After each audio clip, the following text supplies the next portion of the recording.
So focus, focus, focus. It's the one thing you have heard since childhood. But no one taught you how to focus. Now that's a bit weird. That a quality that we need for our mental capacity, no one has trained us about it. It's as funny as when I told my 7-year-old daughter Divyana, use your full brain potential.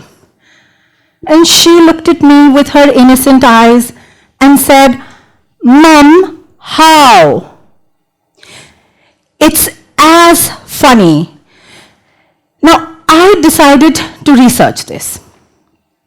So there is one research that says that individuals use only 10% of their brain potential. The rest, 90%, remains idle for spare capacity. And then they said this research was null and void, because neuroscience had enough research to tell us that we are truly limitless in our potential. Thus I began my journey to find the truth. In these infinite versions of the truth, you see, it wasn't 50 shades of grey anymore, but 50 shades of the truth of the mind that I possessed. Now I decided to take up this challenging task of bridging the gap between the two paradoxes. Can we truly measure our limitlessness, which is empirical in nature? I was intrigued by this paradox and yet determined to be able to help individuals harness their limitlessness using a tangible tool. As a doctor of medicine and as a practicing psychologist, for the last 17 years, I have enabled individuals audit their blocks in their journeys of limitlessness. Let me share with you a few learnings. You see that everything in nature is limitless. You see an ocean, it flows limitlessly. Then why do we, as human beings, question our own limitlessness? A tree grows as many roots as it needs to grow, bears as many fruits as it needs to do. It doesn't question how much. I discovered two reasons from the two hats that I wear professionally. As a doctor of medicine, I first learned homeostasis. You know, homeostasis basically means internal state. Our bodies have an intelligence of its own that enable bones to come back together after a fracture or the skin to come back together once cut. Which means that we have a self-preservatory mechanism which brings us back to our original states, no matter what the original state is.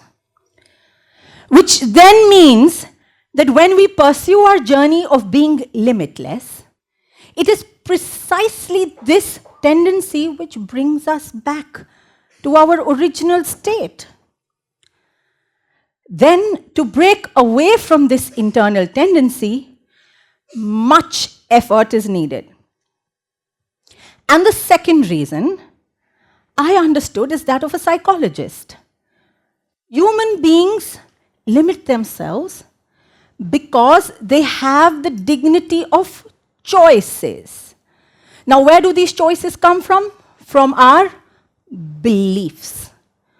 So, along with effort now, you need passion, you need perseverance to overcome it. And you see, Archimedes had his aha moment in a bathtub. I wasn't that experimental. Newton sat under a tree. I tried that. Nothing happened. So there I was. literally staring into blank space, contemplating, homeostasis on one hand and beliefs on the other hand. And I realized that they existed in each one. You cannot eradicate them. They were like gravity. They always worked. But then the million-dollar question is, how does one overcome gravity? One can overcome gravity by building escape velocity. How does one build escape velocity when the kinetic energy exceeds the gravitational forces? So if an individual understood his motive for action, understood his passion, his perseverance, along with effort, he would build kinetic energy to be limitless. Now, this concept is more popularly known as grit. And when building grit, you have to be open. You have to be open to seeing what you can see and open to seeing what you can't. And just like we have visual blind spots when we are driving our car and looking at the road from the rear glass view mirror, we have psychological blind spots. Psychological blind spots are aspects of ourselves that are even hidden from our own view. And coaches exist in world-class athletes' performances to audit these blind spots, because it is these blind spots that prevent us from playing our whole potential. Personally, I've been a coach to over 10,000 individuals, CEOs of large organizations, sportsmen, athletes, celebrities, artists. And I concluded an integration of 5 competencies that function as quotients in order to build limitlessness. And when these quotients are present in balanced amounts, they act as a catalyst to build grit. So let me tell you the story of the professor, head of department of a prestigious university that I consulted in 2011.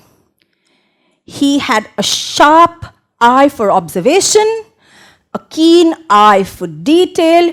In fact, his work received funds from the government for research projects. He was known to be able to put things into categories. He was rational, unfortunately not relational. So his inability to be able to solve the problems of students, his own relatives, and even in his marriage, was his biggest block in exploring his full potential. Now, in the language of psychological sciences, he had a very high intelligence quotient. Intelligence quotient then is the ability for whole cognitive thinking to obtain knowledge and put it into a structure. What he lacked was an emotional quotient, an ability to understand your own emotions and those of others, to motivate yourself in a social context and be happy. And then on the other hand is the next story of Mr. S. Now, Mr. S is the CFO of a large advertising agency. He has a very high emotional quotient and is extremely empathetic to his employees and their sufferings. In fact, he gets affected by the volatile, uncertain business environments. He gets extremely stressed out and he can't deal with these stresses. Over time, his physical health starts getting impacted and the revenue of the organization starts to dwindle. His inability to deal with the stresses of life is his lack in exploring his full potential. He lacked what is called as an adversity quotient. Adversity quotient then is the measure of how you deal with life. Not just the day-to-day challenges, but the larger adversities that life just springs upon you. Adversity quotient is the measure of how resilient you are. Because the more resilient you are, the more you will cope with life effectively, the more satisfactory life becomes. So then I asked myself that building intelligence quotient, emotional quotient, and adversity quotient, is it enough to build grit? So let's hear the next story. So the next story is the story of Mr. G. Mr. G is an entrepreneur, a serial entrepreneur. And each time he tries his hand at multiple projects, he occasionally fails, but he gathers himself, puts himself together and tries his hand at a new project. Now, in the interim, he has been conned of 30 lakh of rupees. Mind you, his intelligence quotient is high, emotional quotient average, but adversity quotient is extremely high because each time he loses his money, he gathers himself with that entrepreneurial spirit. What he doesn't do is step back and pause and look at the larger picture to life. That why is he inviting this pattern again and again of losing the money? He lacks the bigger picture. His inability to understand why are these patterns repeating in his life is his inability in exploring his full potential. What he lacks is called a spiritual quotient. Spiritual quotient then is the ability for human beings to understand their purpose, their values, as to why things happen the way they do, the lessons they need to learn. It enables humans to live in humility, knowing that they're very tiny in comparison to the vastness of the universe. It's offering what you can to humanity. Spiritual quotient gives us perspective when looking at life from the bigger picture and solving problems. So then I asked myself that, does the addition of spiritual quotient enough to build grit? So let's hear the next story. The story of Mrs. P. Now Mrs. P understands the larger purpose to life. She understands the big picture and why things happen the way they do. She is an efficient journalist. But what she is overwhelmed by is her inability to find out-of-box solutions to the challenges at work. So, for example, each time her employer provides her with inadequate resources, she complains and she criticizes them. Perhaps the camera is not good, the equipment is not good. Without realizing, as an efficient journalist, her skills come in interviewing as well. And not entirely dependent on the equipment. You know, she has her iPhone, she can use that. And you see, resources are always going to be inadequate. You ask the CXOs of Fortune 500 companies, they will always ask for more resources. Human tendency is to ask more of what you can't have or don't have.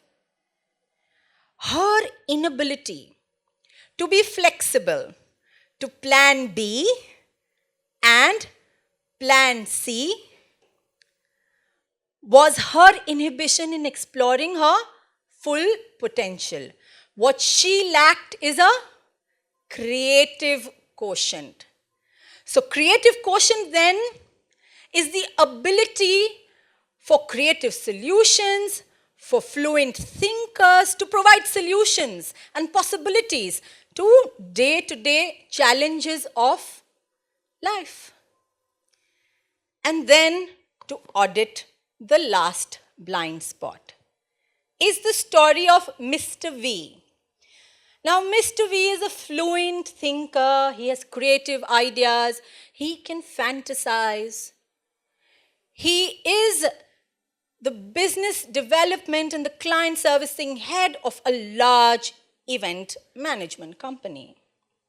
His creative quotient very high. His clients love him for the creative solutions that he provides.